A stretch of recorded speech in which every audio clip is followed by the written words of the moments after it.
All right, now next we take up this last model for mass transfer chosen for this course, which is Graetz-Nussel theory.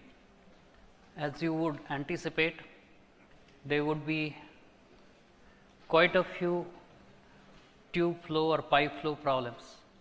From the perspective of development of correlations for mass transfer, which are generic and valid over a very wide range of Schmidt numbers, one had to go from the early studies on gas liquid or vapor liquid systems to solid liquid systems. While weighted wall column and other model contactors like a string of spheres were widely used for gas liquid and vapor liquid systems, it turned out that the range of Schmidt numbers you can cover is very limited. Maybe Schmidt numbers of the order of 3 or 4 could be attained, even if you were to choose fairly viscous systems in gas liquid cases.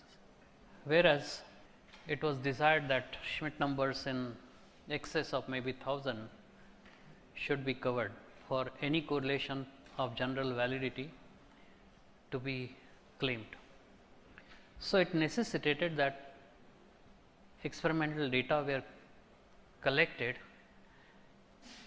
again in a model contactor, and by model contactor I mean a contactor in which the gas liquid interfacial area is well defined.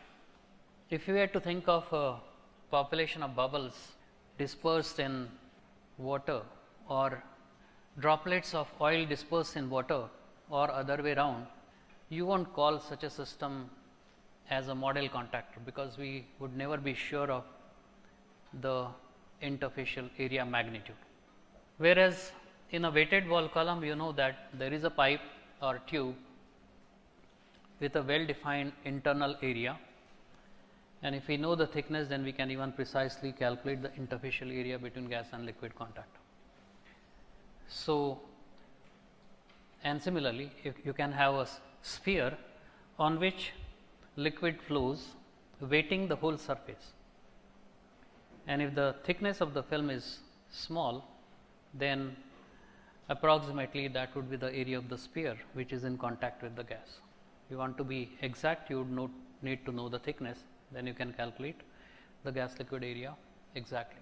That may not be sufficient, because you are aware that sphere offers minimum area for a given volume. So, you could have a string of spheres connected to each other, and then again you have interfacial area which is known. Those will be model contactors, but not the population of droplets or bubbles dispersed in a liquid. They could be having a distribution of sizes we may not be very sure of, and there may be other complications like bubbles might burst or coalesce, droplets might coalesce or break up. All those things will happen, and dynamically the area might be changing. We would never be sure. Those are kinds of systems in practice we are likely to meet where area is unknown. So, we can't use those systems for measuring mass transfer coefficient or developing correlations for prediction of mass transfer coefficients. So, we have to choose model contactors. So, motivated by the requirement that we have to have model contactor and we have to go for high Schmidt numbers, and that was possible with solid liquid systems, people created test sections made of molten acids like benzoic acid. You would have a pipe broken into two parts, and then sandwiched between these two pipes would be identically dimensioned cast benzoic acid section. And if you have water flowing through this assembly, you would know that, let us say, water is initially at 0 concentration. In the test section of given length and internal diameter, so well defined area, the benzoic acid would dissolve across that known area, and you could collect water outside, determine the average concentration, and then determine what is the mass transfer coefficient. I am explaining this because I would want you to think of calculation of mass transfer coefficient from external data and the external systems which might devise for measuring mass transfer coefficient. So, knowing the difference in concentration and flow rate of the liquid, you would know what is the molar flow rate. Once you know the area, you divide the molar flow rate by area, you get the flux. Concentration driving force will be the saturation concentration at the interface between the inside surface of this benzoic acid section and 0, because that is the bulk value for benzoic acid. Water was pure, containing no benzoic acid. So, once you know that the Ca star minus 0 as the driving force, that flux divided by Ca star itself will give you mass transfer coefficient. You could change the flow rates. So, Reynolds number could be varied, and you could take different materials apart from benzoic acid. So, you could change solubility. So, you could change properties. You could change viscosity of the solution in which benzoic acid is being dissolved. So, it could be instead of water, maybe solution of some polymers like CMC, which would help you increase the viscosity drastically. Collect data and then develop correlation between, say, Sherwood number, Reynolds number and Schmidt number. That is how correlations have been developed. All this I am talking ahead of time only to make the relevance of Grades-Nussel theory. Grades-Nussel theory essentially deals with a similar system, pipe flow. Okay. It is also a lot more elaborate model, probably even more than the surface renewal model, but does not necessarily mean that you will end up with correlation of greater accuracy or general validity. Okay. That is a mild suggestion I would like to make at the end of it, but let us go through what this is all about. So, we presume laminar flow, the liquid is in laminar flow, and we want to know how mass transfer coefficient would vary with flow and diffusion, basically Reynolds and Schmidt number. Okay. And specifically we are interested in finding dissolution rate, and from there determine Sherwood number and correlate it with the Schmidt and Reynolds numbers. First advanced by Grades in 1880 and later modified by Nusselt in 1909 and 10. Problem came up in context of heat transfer. This often happens. Heat transfer and mass transfer analogy dates back centuries ago.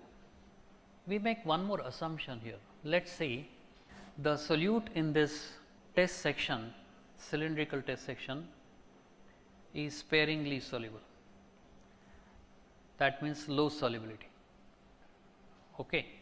Because we have presumed laminar flow, velocity profile will be parabolic, known to you, and we assume a fixed concentration at the wall, and that would be typically the saturation concentration, solubility of the solid like benzoic acid in water.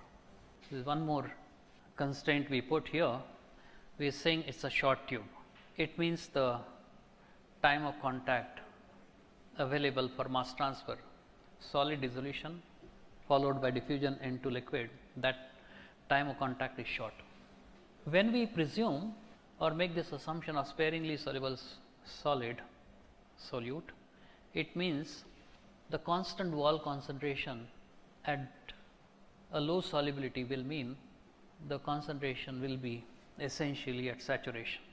It won't take long time to develop that steady state equilibrium or saturation concentration if the solubility itself is low.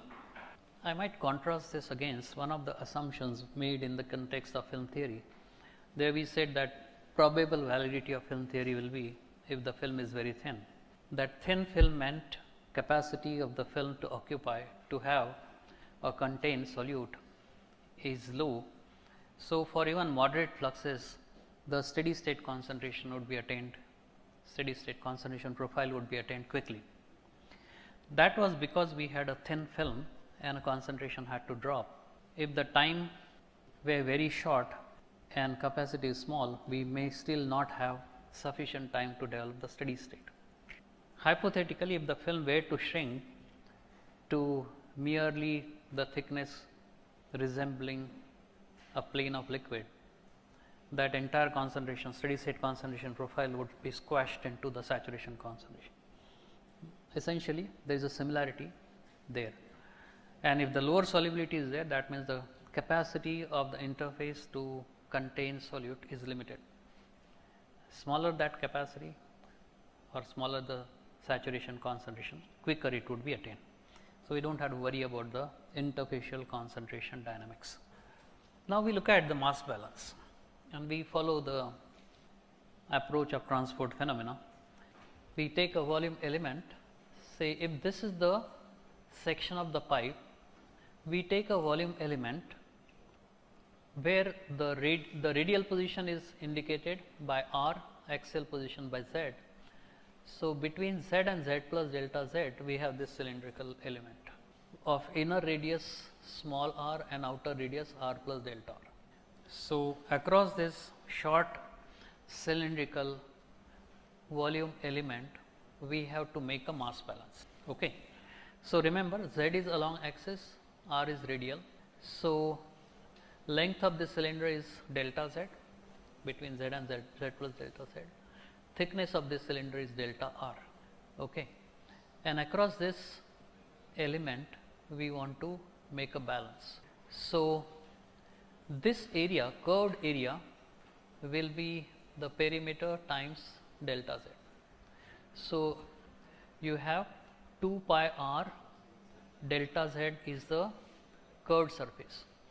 This area will be the perimeter, inner perimeter times delta r, and volume of this element is 2 pi r delta r, that is this area times delta z, that is a shell volume. Okay. And we are talking of dissolution of the wall, that is our system in context. So, the mass balance will consider in general accumulation of solute is equal to solute in minus that out by diffusion, and like in the falling film, convection is in z direction. So, diffusion in that direction is negligible. In the radial direction, there is no net flow. So, diffusion is to be considered. So, solute in and out by diffusion, this will be across the curved surface, plus solute in minus out by convection, that is by flow. Okay. So, we will have these input minus output terms corresponding to radial diffusion and axial convection. So, that is what we will look at. Accumulation under the assumption of steady state will be 0. So, and let us presume there is no reaction here between the solute and the liquid. So, we do not have to worry about the loss due to reaction here, and this I have explained to you. Okay. With this picture in mind, now let us write the balances. Radial diffusion in, it will be minus this diffusivity d dou C1 by dou R. There is a single solute moving through. So, we will call it C1, later drop that also. So, minus d dou C1 by dou R, that is the radial flux times 2 pi r delta z, that is the area, perimeter times the length of the cylinder. This is at r. Similar term will be out of this outer surface of the volume element, minus d dou C1 by dou r plus delta r, flux times 2 pi r delta z at r plus delta r. Similar term at r plus delta r. Convection, now 2 pi r delta r is the annulus area across which the flow will take place with local velocity Vz and local concentration C1. So, 2 pi r delta r times Vz is the flow rate across this annulus times concentration, that is the molar flow rate in at Z. Similar term at Z plus delta Z out. So, once again we have diffusion in, diffusion out, flux, Fickian flux times 2 pi r delta z curved area, and convection in, convection out, which will be 2 pi r delta r Vz C1 and then similar term at z plus delta z. Okay. You can plug these in now, inputs, outputs, reaction is not there, accumulation is 0 in our original balance, and then see what you get. So 1 minus 2 plus 3 minus 4, and you divide by the volume of this element 2 pi r delta r, that is the annulus area times delta z, this is the volume, and you would get this d dou C1 by dou r 2 pi r delta z at r plus delta r minus d dou C1 by dou r 2 pi r delta z at r, and you divide by that volume, which is 2 pi r delta z. So you're left with 2 delta r delta z, and here accumulation convection is 2 pi r delta r Vz at C1 Vz C1 at z minus 2 pi r delta r Vz C1 at z plus delta z divided by delta r delta z.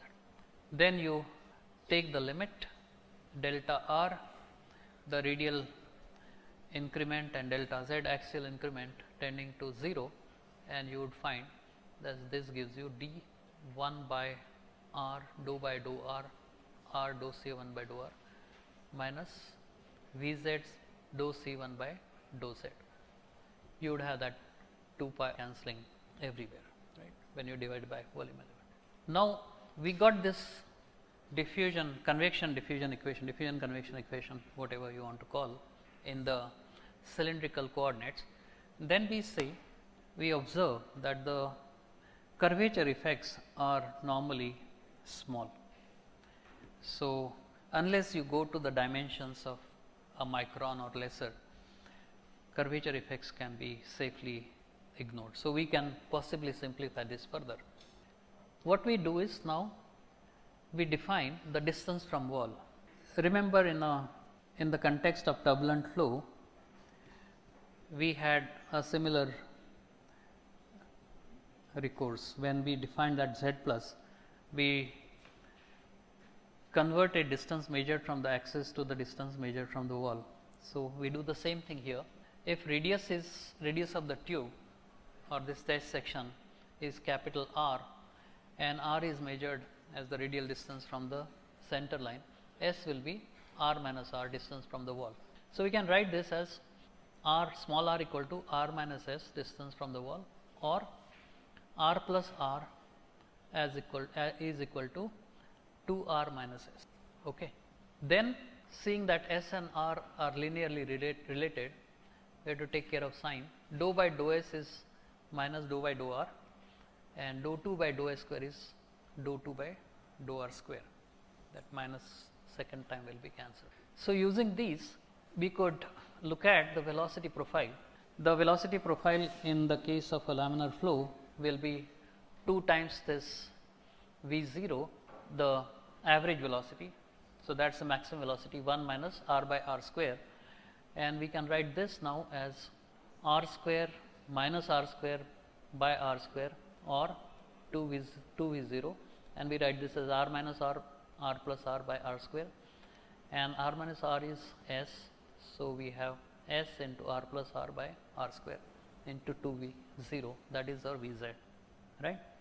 Look at this further. We can write this as Vz equal to 2v0 s by r, and r plus r is 2r minus s. How do we get? See, small s and small r are linearly related, but with a change of sign. This capital R is constant. So when you do this coordinate transformation, dou by dou s will be written as dou by dou r ds by dr. ds by dr is, this is a constant, so minus 1. Do it twice and then minus sign gets it. Okay. So we could simplify by substituting for r minus r as small s, this, and r plus r as 2r minus s. So for this we write 2r minus s, and then we have r square in denominator. So, you take one under s, another under 2r minus s. So, now here s is small compared to r if we are restricting our attention to short time of contact. Please remember, now the game has been changed somewhat. In the older case, the diffusion was from the interface between gas and liquid, away from the wall, the other extremity. Now, since the solute has been placed inside the wall, the action is at the liquid solid interface, closest to the wall. Okay. And if we say the time of contact is short, then that means now the depth of penetration from the tube wall surface into the liquid, that is short. So, if s is small compared to r, we could neglect this. So, approximately then this becomes 2 times this 4 V 0 s by r. Okay. And our equation was here. We had to substitute for V z, and we substitute this now for V z minus 4 V 0 s by r dou C 1 by dou z. That is a convective term. One thing I want you to note here from the physical understanding point of view, V z is now proportional to s. If you imagine the velocity profile, parabolic velocity profile, at the wall, near the wall, the variation in velocity is most rapid. If the tube flow is considered, the velocity variation here at the wall is most rapid. Velocity at the wall is 0, and within a short distance the velocity climbs quickly following this velocity profile. In other words, if we had to approximate the velocity profile in short distance closest to the wall, one could have taken a tangent here, and that tangent would indicate that velocity would increase linearly with distance from the wall. Under the assumption of short time of contact, so small s of relevance, we getting the same thing, linear velocity increase with distance measured from the wall. Okay. Contrast this against the falling film, liquid film falling vertically in contact with gas, where the action of diffusion was limited to the free surface, that is the surface of the liquid. There we took the velocity to be maximum velocity, because the time of contact was short, the depth of penetration was short, and element of liquid there would essentially be seeing the movement of liquid at its maximum. But even that maximum velocity was kind of a tangent, right? It just happened that velocity profile there leveled off. Okay. However, there that tangent had least slope, this tangent has maximum slope. Now, this changes things somewhat. There it was possible to get the usual similar transformation z by 2 root dAB theta, that kind of thing. Here we expect, now that velocity is not a constant, but rather linearly varying with distance from the wall, we will land up with a different similar transformation.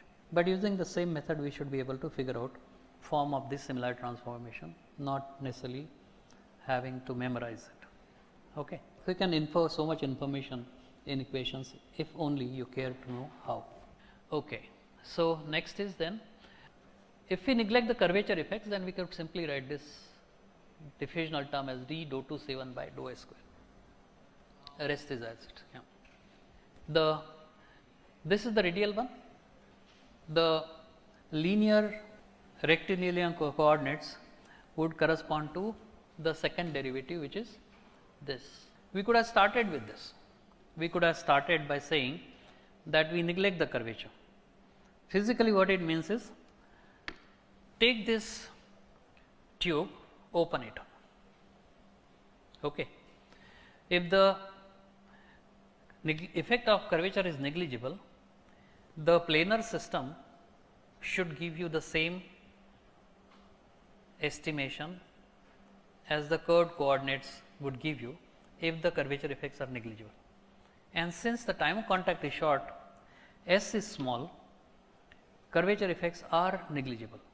So, one need not have taken the route of dealing with cylindrical coordinates. We could have simply said that in practical system the curvature effects are negligible. So, we could simply take the usual d dou 2 c by dou a square, right.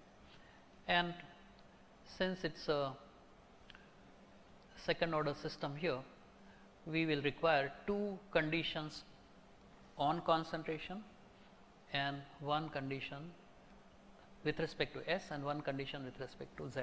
So, with respect to Z, Z equal to 0 for all S, concentration is 0. We are presuming that the liquid comes free of solute. So, at the inlet of the test section the concentration is 0, and at S equal to 0, which is at the wall, the concentration will be equal to the saturation concentration or equilibrium concentration, solubility C1I, and Z greater than 0 everywhere, S tending to infinity. Now, compared to the small region close to the wall, anything larger than that, maybe few millimeters, would be regarded as infinity. S tending to infinity, C1 is 0, because the dissolution and diffusion cannot alter concentration at that distance. So, now you see possibility that this first and third condition could potentially collapse into 1. So, we have a chance for similar transformation, right. Okay. Since we said tube is short and flow is rapid, or one of these, the similar transformation happens to be this now, Z equal to S 4 V 0 by 9 dr Z to the power 1 by 3. As earlier, the numerical constants could be figured out from your algebra later, but one could see this.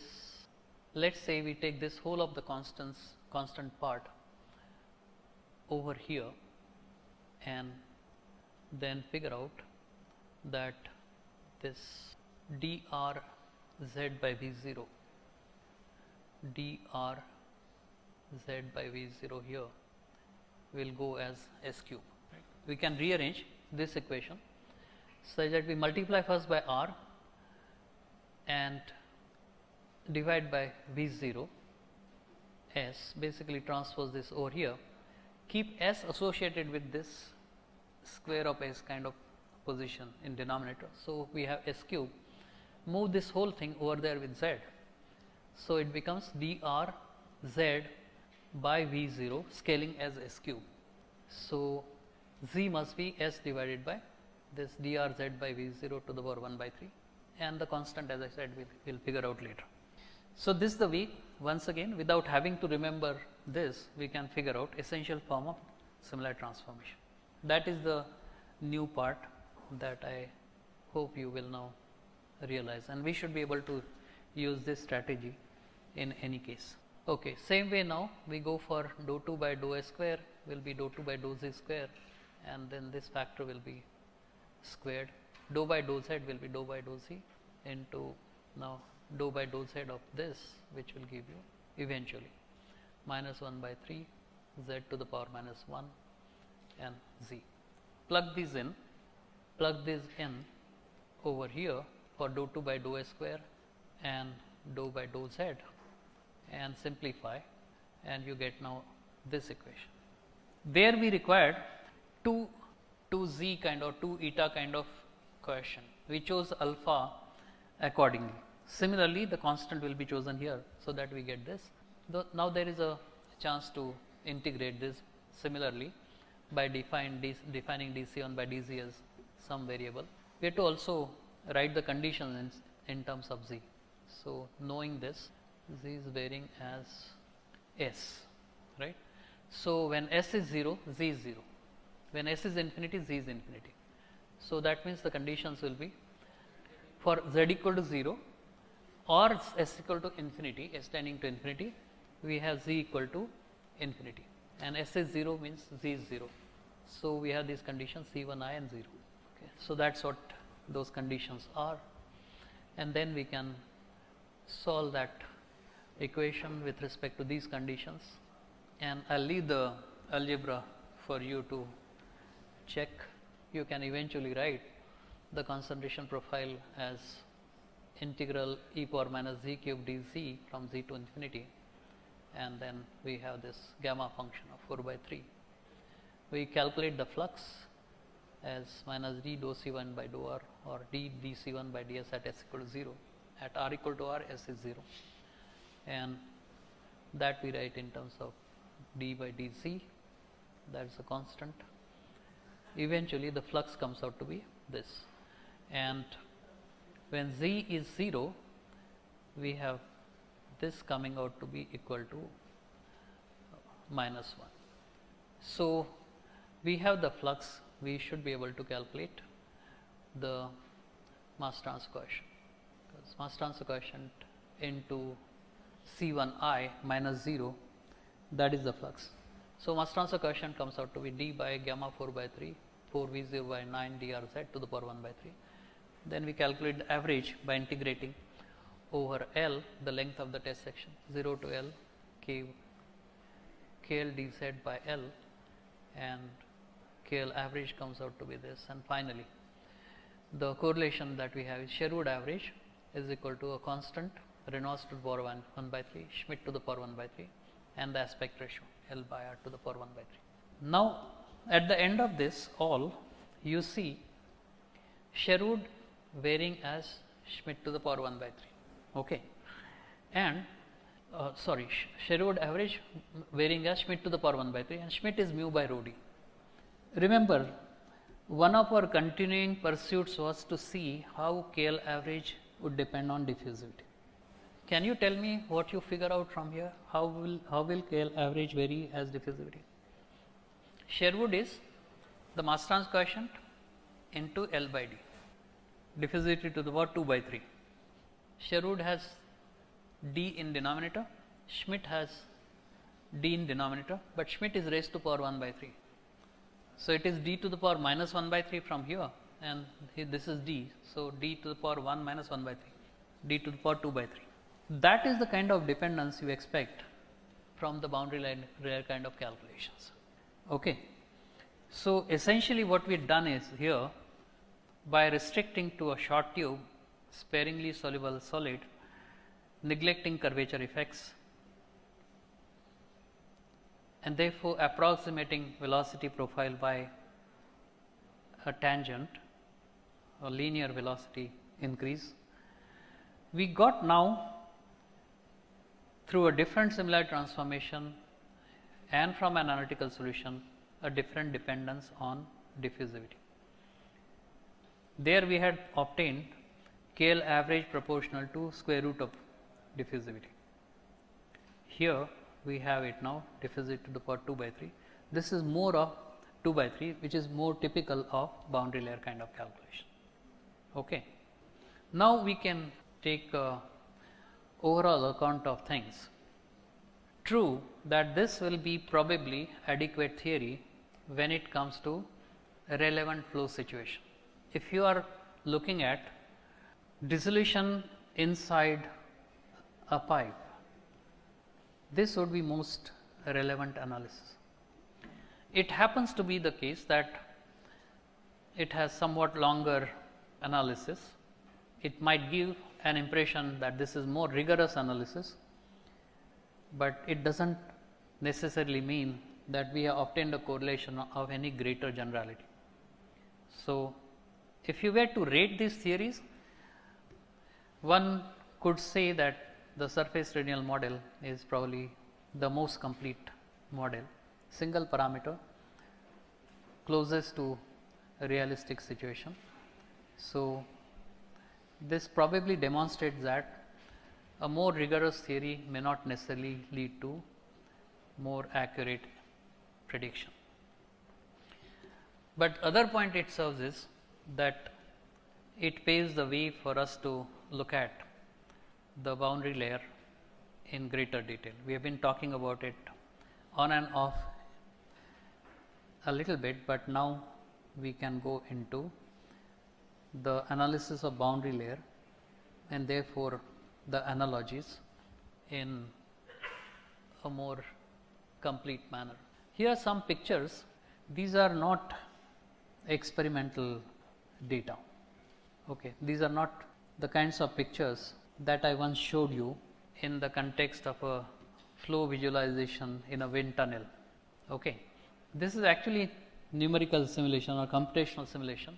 You see, this is the bottom line here is a wall, which is supposed to be a mimic of a infinite planar wall, and we have flow taking from left to right, and simulations lead to this light greenish portion as the boundary layer, and then here are more detailed sections. You see some kind of oscillations or randomness coming into picture, and here you see a lot more random movement, and these are also in that direction snapshots of the simulated system at larger and larger distances from leading edge. Okay. So, if one were to look at, let us say, a particular distance from the wall far down from the leading edge, one is likely to be going through some laminar region in the short distance near the leading edge, but one is likely to land up into a turbulent regime. Incidentally, Reynolds number here is defined with respect to the space coordinate, which is the distance from the leading edge. So, x u rho by mu will indicate x measured from the leading edge. So, as you go for larger distances, Reynolds number will increase. So, at a definite distance from the wall, we might have, when Reynolds number is small, laminar flow, but then you land up into the turbulent region. This is even more closer picture. You see now the turbulence setting in with more detailed structure of it. These are experimental. You have in a gaseous system a flow leading to the vortices. There is still not a unique agreement upon where is turbulence created. It is the mean flow energy which drives the turbulence, but it seems that eddies always emanate from the wall. So, you would see this kind of eddies forming leading to the flow disturbance, and if you were to inject a cooler nitrogen gas experimentally in a wind tunnel, when the flow is along this wall, you see the separation of these eddies. This is kind of re-laminarization happening on account of introduction of cold gas into the boundary layer. Okay. At this point, I think we can take a logical stop. So, flow past solids and the boundary layer analysis is something we will take up in the next lecture. So, this was entirely then about the Graetz-Nussel theory, especially relevant to flow through pipes and for systems where the model contactors have been chosen as cylindrical elements in order to reach Schmidt numbers which are very high, and then we have gently led you to the flow past the infinite planar slab and boundary layers. That is where we stop today.